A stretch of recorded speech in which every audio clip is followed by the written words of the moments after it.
wabarakatuh. Alhamdulillahirabbil alamin wa bihi nasta'inu ala umurid dunya waddin. Assalatu wassalamu ala asyrafil anbiya'i wal mursalin wa ala alihi washabihi ajma'in, amma ba'du. Pada kesempatan kali ini, kami dari kelompok 6 mata kuliah materi dakwah akan menyampaikan materi kami dengan tema dakwah dan tantangan politik. Untuk itu, silakan teman-teman menyimak video yang akan kami tampilkan. Dan sebelumnya, marilah kita awali diskusi pada hari ini dengan bacaan basmalah bersama-sama. Bismillahirrahmanirrahim. Silakan menyimak. Untuk yang pertama adalah pengertian dakwah. Dilihat dari segi bahasa, berasal dari bahasa Arab, yakni dakwah, yang merupakan masdar dari da'a yada'u da'watan, yang berarti menyeru, memanggil, dan mengajak.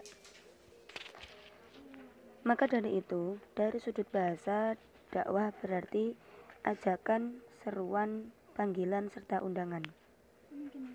Sedangkan secara istilah, dakwah dapat didefinisikan sebagai setiap kegiatan yang bersifat menyeru, mengajak, dan memanggil orang untuk beriman dan taat kepada Allah Subhanahu wa taala sesuai dengan garis akidah, yaitu syariat Islamiyah. Untuk poin kedua, kategori dakwah dibagi menjadi 3. Ini pendapat menurut Wardi Bahtiar. Untuk yang pertama adalah dakwah bil lisan. Dakwah bil lisan ini adalah penyampaian informasi atau pesan dakwah melalui lisan.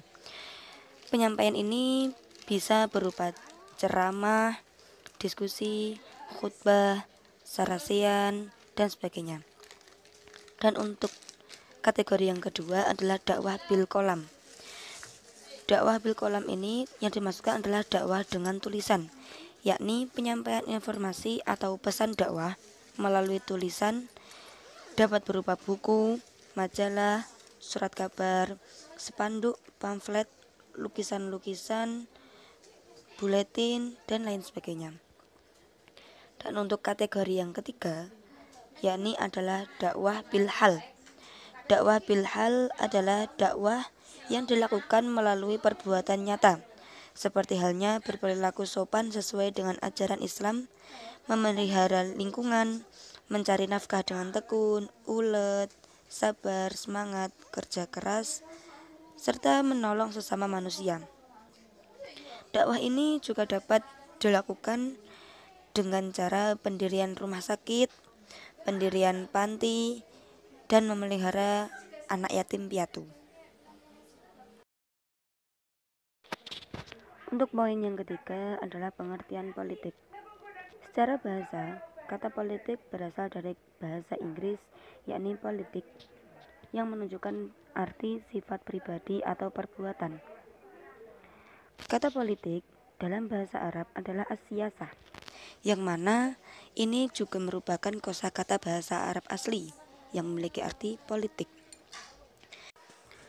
Berdasarkan pengertian politik secara bahasa yang telah dipaparkan, di sini pengertian politik secara istilah adalah cara dan upaya menangani masalah masyarakat dengan seperangkat undang-undang untuk mewujudkan kemaslahatan dengan mencegah hal-hal yang merugikan bagi kepentingan manusia. Selanjutnya yaitu korelasi politik dengan dakwah. Secara umum, politik diidentikan sebagai suatu aktivitas yang penuh dengan tipu muslihat yang buruk dan bernilai negatif. Politik selalu berkaitan dengan kekuasaan atau power, sebagaimana yang dikatakan oleh C.O. Kier, seorang pakar ilmu sosial. Politik itu terdiri dari hubungan antar atasan dan bawahan, antara yang memerintah dan yang diperintah, dan lain sebagainya. Bagi seorang muslim, tindakan politik adalah baik apabila tindakan tersebut bermanfaat bagi seluruh rakyat sesuai dengan rahmatan lil alamin. Jadi politik itu bisa dikatakan baik ataupun buruk atau negatif, itu sesuai dengan seseorang yang melakukan tindakan politik tersebut. Kemudian apabila dilihat dari peninjau Islam, politik dibagi menjadi dua jenis, yaitu politik berkualitas tinggi dan politik berkualitas rendah. Adapun ciri-ciri yang harus dimiliki oleh politik berkualitas tinggi, yaitu yang pertama, setiap jabatan politik hakikatnya merupakan amanah dari masyarakat yang harus dipelihara sebaik-baiknya. Jadi jabatan politik itu merupakan amanah yang diberikan oleh masyarakat, dan amanah tersebut itu tidak boleh disalahgunakan, seperti untuk memperkaya diri atau menguntungkan kepentingan golongan sendiri dan menelantarkan kepentingan umum. Kemudian setiap jabatan politik mengandung pertanggungjawaban sebagaimana yang diajarkan oleh Nabi Muhammad SAW. Setiap orang pada dasarnya itu pemimpin yang harus mempertanggungjawabkan kepemimpinannya dan tugas-tugasnya. Yang selanjutnya yaitu kegiatan politik harus dikaitkan secara kuat dengan prinsip ukhuwah, yaitu persaudaraan antara sesama manusia, di mana hal ini dilakukan itu guna mencari sikap saling pengertian, saling menghargai, menghormati, dan membangun kerjasama dunia secara optimal. Adapun ciri-ciri dari politik berkualitas rendah yang dikutip oleh Amin Rais dari buku The Prince karangan Machiavelli, yaitu yang pertama, kekerasan, brutalitas, dan kekejaman. Nah, itu semua merupakan cara-cara yang seringkali diambil oleh si penguasa. Nah, hal itu dilakukan untuk mencapai tujuan yang ingin dicapai oleh si penguasa. Nah, kedua yaitu penaklukan total atas musuh-musuh politik.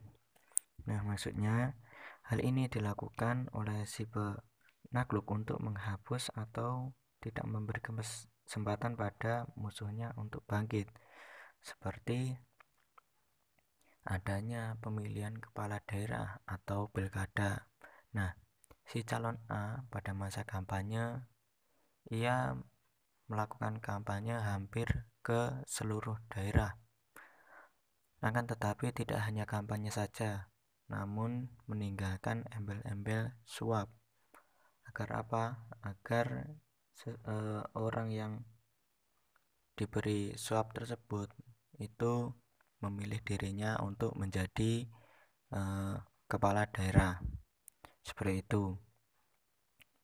Nah, dari pemaparan di atas itu dapat kita ambil kesimpulan bahwasanya hubungan antara politik dengan dakwah ialah politik itu dapat dinilai baik ataupun buruk sesuai dengan orang yang mengerjakannya, dan untuk mengurangi ataupun menghilangkan penilaian negatif tersebut, masuklah atau datanglah dakwah sebagai suatu ilmu pengetahuan yang mana berisikan cara-cara atau tuntutan aturan hukum untuk mengatur jalannya suatu politik. Saya Ivan Drian. Di sini saya akan melanjutkan bagian 3, yaitu tantangan dakwah dalam berpolitik. Menurut saya, tantangan dakwah dalam politik adalah tentang pentingnya akhlak dan juga tanggung jawab sebagai pemimpin yang telah ditunjuk oleh masyarakatnya. Sebagaimana kita tahu bahwa politik itu adalah proses pembentukan dan pembagian kekuasaan dalam masyarakat yang antara lain berwujud proses pembuatan keputusan, khususnya dalam negara.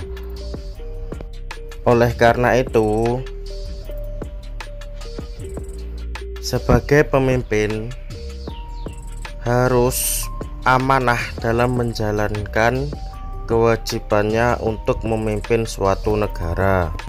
Namun dalam politik Indonesia kita sangat sering menjumpai bahwa suatu pemimpin negara tidak lepas dari kasus korupsi, di mana itu adalah menyalahgunakan kepentingan masyarakat untuk kepentingan pribadi yang sangat merugikan masyarakat.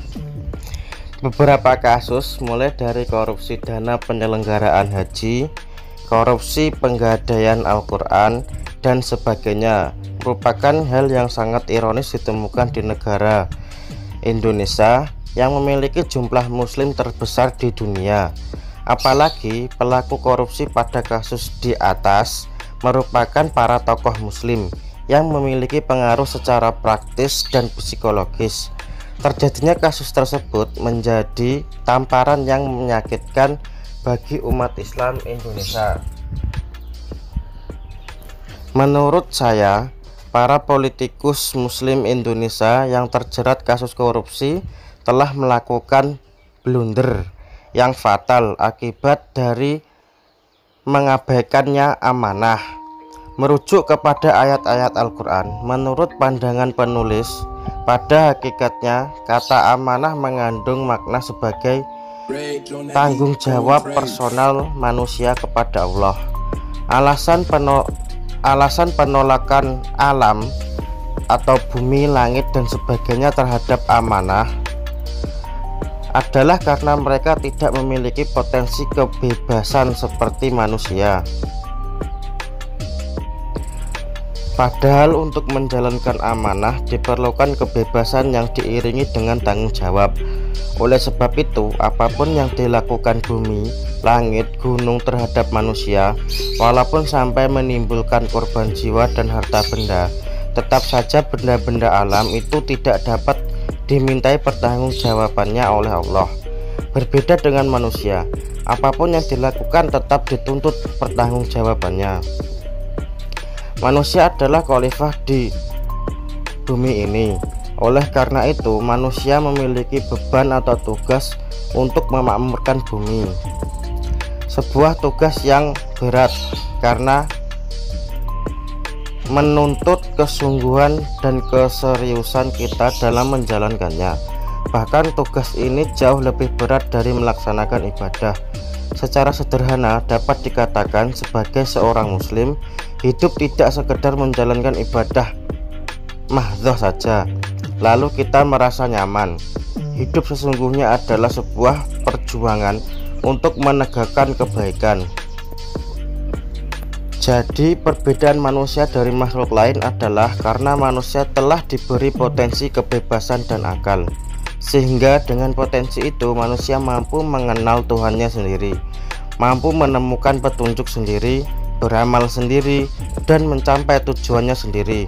Semua yang dilakukan manusia adalah pilihannya sendiri dengan mempergunakan semua potensi dalam dirinya, sehingga manusia akan memikul akibat dari pilihannya itu dan balasan untuknya sesuai dengan amalnya. Amanah juga berarti tanggung jawab sosial menurut manusia itu sendiri. Dalam pandangan Islam, setiap orang adalah pemimpin, baik itu pemimpin bagi dirinya sendiri, keluarga, masyarakat, maupun yang lainnya. Sebab manusia adalah makhluk sosial dan mempunyai tanggung jawab sosial pula. Tentu saja semua itu akan dimintai pertanggungjawaban. Rasulullah Shallallahu Alaihi Wasallam bersabda, "Ketahuilah, setiap kalian adalah pemimpin, dan setiap pemimpin akan dimintai pertanggungjawaban tentang kepemimpinannya." Hadis riwayat Bukhari. Hadis di atas memberikan gambaran betapa pentingnya posisi amanah dalam kehidupan manusia. Tanggung jawab yang berupa kepercayaan harus dilaksanakan oleh seluruh manusia agar tercipta iklim kepercayaan yang mendukung perubahan dan kemajuan.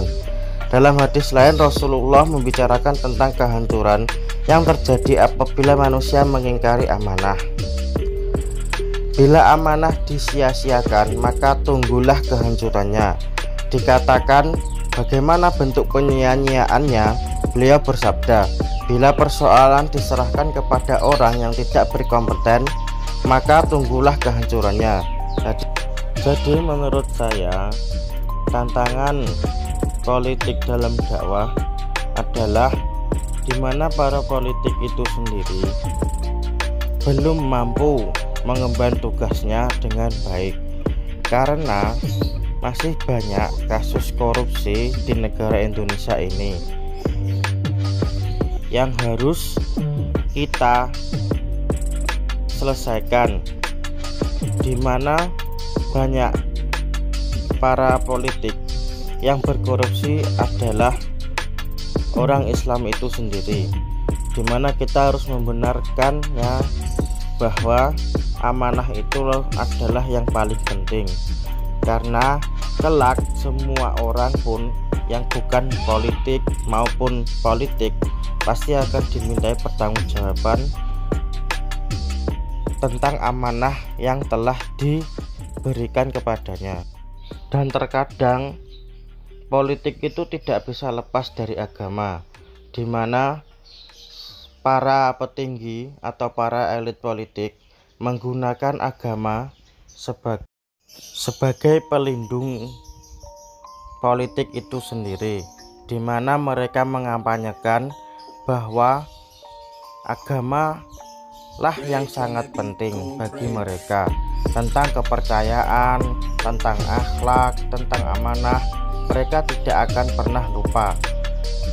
Namun dalam realitanya justru kebalikannya.